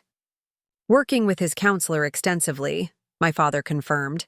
"He understands it's not a guaranteed reunion, just a beginning." After they left, I remained in the conference room, absorbing the day's developments. The foundation taking shape, the collection continuing to return, Ryan's progress and potential new role. Each element represented a kind of restoration I couldn't have imagined 6 months ago when I'd stood in my parents' living room discovering grandmother's jewelry had been sold. My phone buzzed with a message from Josephine. Court date set for official will validation. Judge Peterson, February 12th. Outcome looks positive based on preliminary review. Another piece falling into place. The legal process of invalidating the forged will and replacing it with grandmother's authentic one had moved forward steadily, if slowly. My parents' voluntary admission of forgery had simplified matters considerably, though consequences still loomed. Professional censure for my father, financial penalties for them both, but these were consequences they'd chosen to accept, a significant shift from their previous pattern of avoiding accountability at all costs. That weekend, I drove to the treatment facility with mixed emotions. The rural campus looked different. In winter, the walking paths snow-covered, the small lake frozen at its edges, the buildings standing warm and solid against the cold. Ryan waited for me in the community center, his appearance a visual reflection of his internal changes. Gone was the designer stubble and carefully cultivated dishevelment. His hair was neatly trimmed, his clothing simple but appropriate. But the most striking difference was in his eyes, clear now, focused, present in a way they hadn't been for years. "The prodigal sister arrives," he said, attempting his old humor but with a new undertone of genuine self-awareness. "Bearing gifts of freedom and wisdom." "Just coffee and conversation," I replied, holding up the carrier from his once favorite local cafe. Though I suppose both contain elements of freedom and wisdom if approached correctly. We settled at a quiet table overlooking the frozen lake. For a few minutes, we simply enjoyed the coffee and the view, the silence comfortable rather than strained. "I hear you've been continuing to recover grandmother's collection," he said finally. "How much have you found?" "About 2/3 now. Some pieces will likely never return. But we're documenting everything, the histories, the stories, even the lost pieces." He nodded, his expression thoughtful. "I've been thinking a lot about legacy lately. What we inherit, what we pass on. Not just physical things, but patterns, ways of being in the world." "That sounds like treatment talking," I observed with a small smile. "In the best possible way," he agreed. "Treatment has given me language for things I felt but couldn't express. Like how our family's emphasis on external success created this hunger in me. This constant need to make the big score, be the impressive one." "Mom and Dad had similar realizations," I told him. "They've been actively working on breaking those patterns." "So I hear. They visit weekly now, but it's different. Dad doesn't try to solve everything with money or connections. Mom doesn't smooth things over with social niceties. We actually talk about real things." The wonder in his voice made my heart ache for all the years our family had spent in carefully choreographed performances, playing roles rather than being authentically present with each other. "They mentioned you're interested in working with the foundation," I said, steering toward the primary purpose of my visit. "If you'll have me." He set down his coffee cup, meeting my gaze directly. "Not right away. I know I need to prove myself first, establish a solid track record of recovery. But eventually." "Why that particular path? You have other options, other skills." He considered the question seriously. "Because I understand the mindset that leads to financial self-destruction better than most. I've lived it, justified it, hidden it. I could recognize the signs in others, maybe reach people who would dismiss someone with a more conventional background." His response was thoughtful, focused on service rather than self-aggrandizement, a significant evolution from the Ryan who had always centered himself in every narrative. "You'd need to continue your recovery program," I said. Maintain complete transparency about your gambling history. Accept supervision initially. All reasonable conditions. He nodded. I don't expect trust to be automatic, Elena. I know I need to earn it back. With you, with Ashley, with everyone. Speaking of Ashley, I hear she's bringing the kids tomorrow. A complex mixture of emotions crossed his face. Hope, anxiety, determination. First time I'll see them in almost 5 months. Lily probably won't remember me clearly. She's only 3. Jack might be angry. He's old enough to understand something's wrong, but too young to grasp addiction. How are you preparing for that? Working with my counselor on age-appropriate explanations, accepting that they might be distant or upset, understanding that this visit is about them, not about my need for redemption? Again, his response reflected a level of emotional maturity I hadn't seen in him before. The self-centered positioning that had characterized so much of his adult life seemed to have given way to a broader perspective. We talked for nearly 2 hours, covering his ongoing recovery work, the foundation's development, and the evolving dynamics within our family. As our conversation drew to a close, he reached into his pocket and withdrew a small velvet pouch. I've been holding on to this, he said, pushing it across the table. It felt wrong to return it through Mom and Dad. Needed to give it to you, myself, with a proper apology. Inside the pouch was a delicate gold bracelet with a single charm, a tiny book that opened to reveal microscopic text. I recognized it immediately as the piece grandmother had given me for my 16th birthday, after I'd announced my intention to study law. The words inside are from Justinian's Code, I said softly. Justice is the constant and perpetual wish to render to everyone his due. Ryan nodded. I took it the last time I visited her house before she died. I was desperate for cash, convinced myself I'd replace it before anyone noticed. It's been in my wallet ever since, even when I sold. Everything else of value. Couldn't bring myself to part with it. The admission and return represented more than just the physical restoration of a piece of jewelry.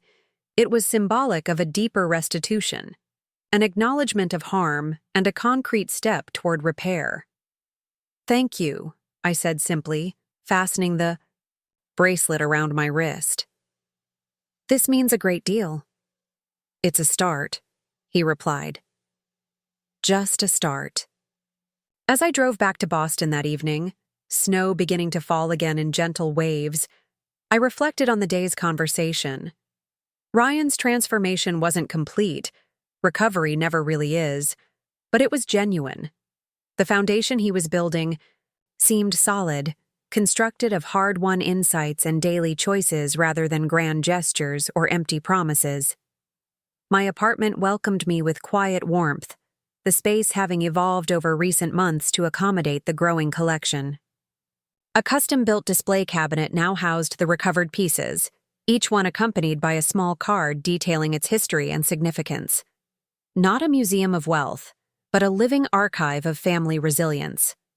I moved through my evening routine, with practiced ease, my mind still processing the day's interactions. As I prepared for bed, my phone chimed with an unexpected message from Ashley, Ryan's wife. Heard you visited Ryan today. Thank you for being there for him when we couldn't. B. The kids are nervous about tomorrow. Any advice? The message represented a shift in our relationship. Ashley and I had always been cordial but distant, separated by the different worlds we inhabited. Her as the mother of young children in suburban Connecticut, me as the urban professional in Boston. I considered my response carefully. Children are remarkably perceptive. They'll take cues from you about how to feel. Acknowledge the situation honestly but age appropriately. Let them know it's okay to have mixed feelings. And remember, this visit isn't about resolving everything. It's about opening a door to what might be possible. Her reply came quickly. That helps more than you know. Maybe we could talk sometime, just us. I think I could use your perspective. Another connection strengthening, another relationship evolving beyond old patterns. I sent a simple affirmation and set my phone aside, settling into bed with a sense of quiet satisfaction.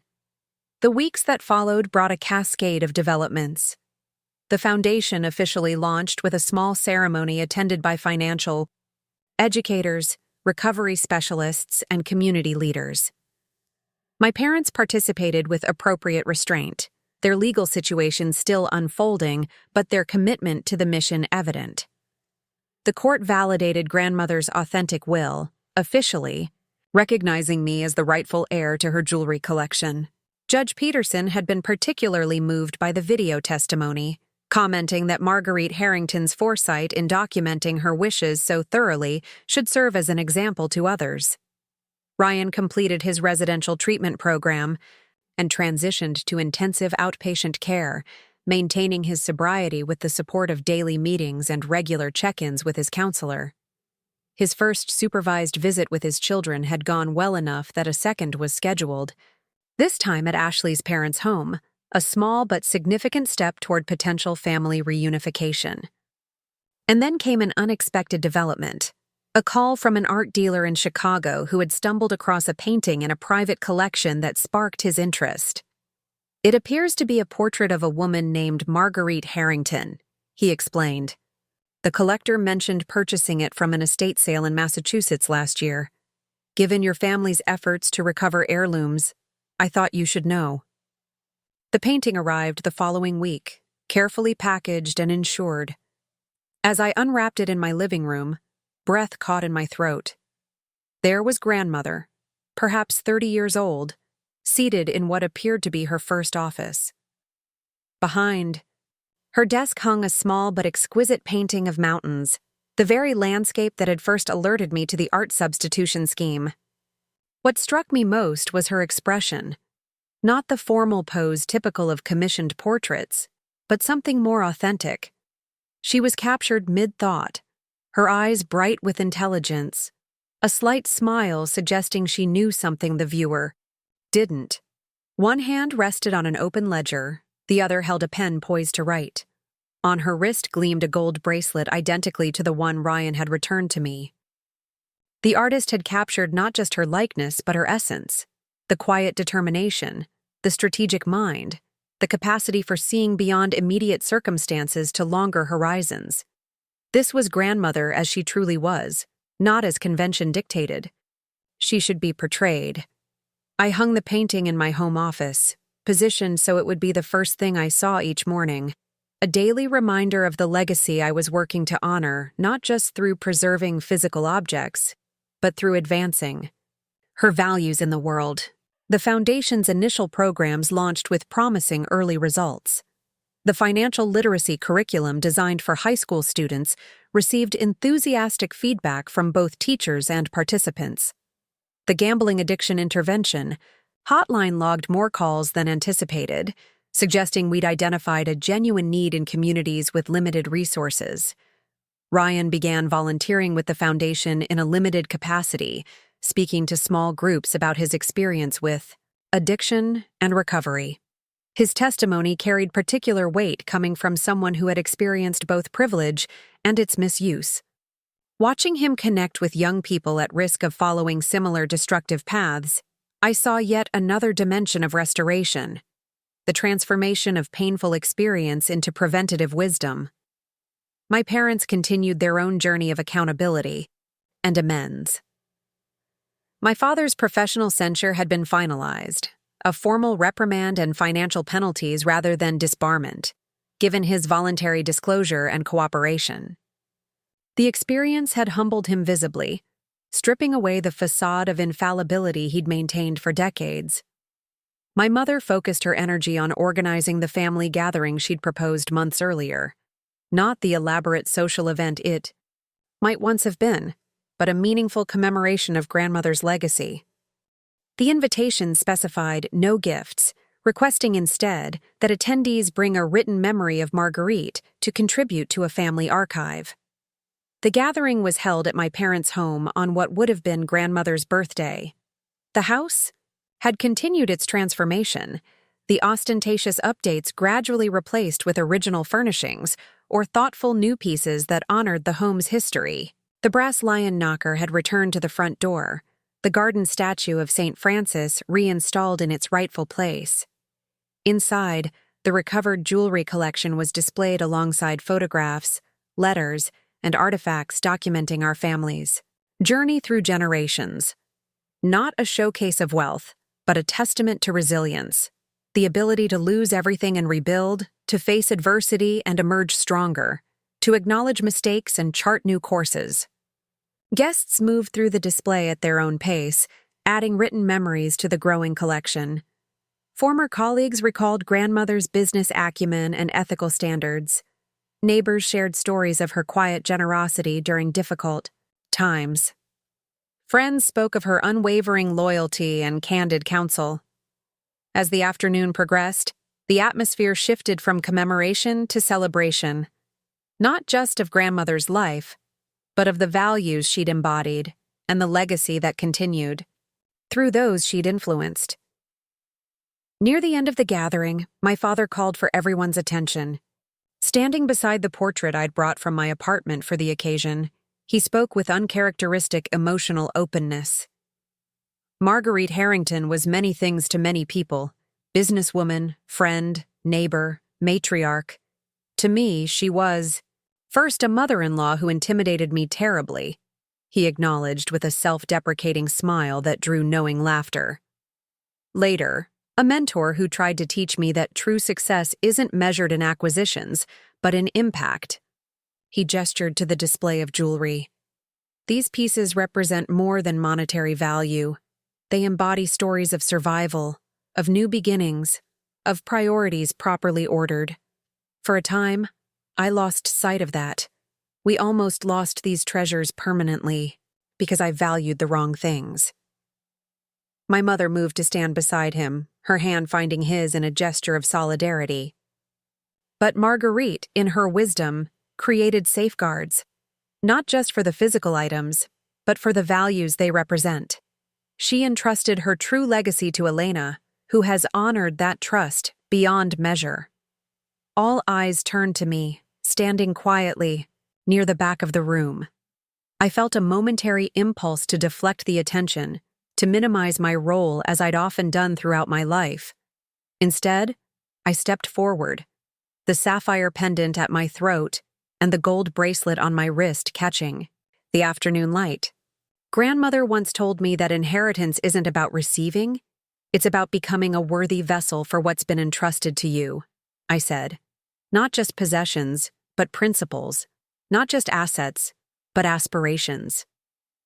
I looked around at the gathered faces, family members, friends, colleagues bound together by connections to one remarkable woman's life. What we've recovered isn't just jewelry, it's perspective, it's purpose. It's the understanding that what matters most can never be sold or stolen if we carry it within us. As conversations resumed and the gathering continued into early evening, I found myself standing before grandmother's portrait, struck anew by the artist's ability to capture her essence. The knowing half-smile, the clear-eyed gaze that seemed to look not just at the viewer, but into the future she wouldn't live to see. "You knew, didn't you?" I murmured to the image. "You knew what might happen, and you prepared not just for the crisis, but for the restoration that would follow." The portrait offered no answer beyond that enigmatic smile, but I felt her presence nonetheless, not as a ghost or spiritual visitation, but as the living influence of a life well lived. Values clearly articulated, wisdom generously shared. My parents had sold my inheritance for my brother's debt, never imagining I'd discover I owned their mortgage. But what began as betrayal had transformed into something none of us could have anticipated, a reckoning that led not to destruction, but to reconstruction. Not to estrangement, but to reconnection on more authentic terms. As the last guests departed and the winter evening settled around the house, I stood on the porch gazing at stars emerging in the clear sky. The recovered jewelry was securely packed for transport back to my apartment. But the true inheritance, the values, the vision, the voice that had guided me through this journey, would remain with me regardless of physical possessions. Some pieces of the collection would never return, scattered beyond our reach. But in their place had come something equally valuable. A family healing from old wounds, relationships rebuilt on foundations of truth rather than appearance, a legacy, finding new expression through the foundation's work. Grandmother had known all along what mattered most. Not the mortgage deed hidden in a safe deposit box, not even the jewelry collection with its monetary value, but the capacity to transform loss into legacy, betrayal into breakthrough, ending into new beginning. The mortgage document that had given me leverage was now being used to fund programs helping others avoid similar financial pitfalls. The jewelry collection that had been sold off piece by piece was finding its way home, each returned item carrying with it stories that would now be preserved for future generations. The family that had fractured under pressure was rebuilding, with new awareness and commitment to healthier patterns. As I turned to go back inside, where my parents and Ryan were gathering the memory cards contributed by guests, I caught a final glimpse of grandmother's portrait through the window. In the soft evening light, her expression seemed to shift from knowing smile to gentle approval, acknowledgement of a legacy not just preserved, but extended. They had sold what they thought was merely valuable. But in doing so, they had unwittingly set in motion the discovery of what was truly priceless. Up next, you've got 2 more standout stories right on your screen. If this one hit the mark, you won't want to pass these up. Just click and check them out. And don't forget to subscribe and turn on the notification bell so you don't miss any upload from us.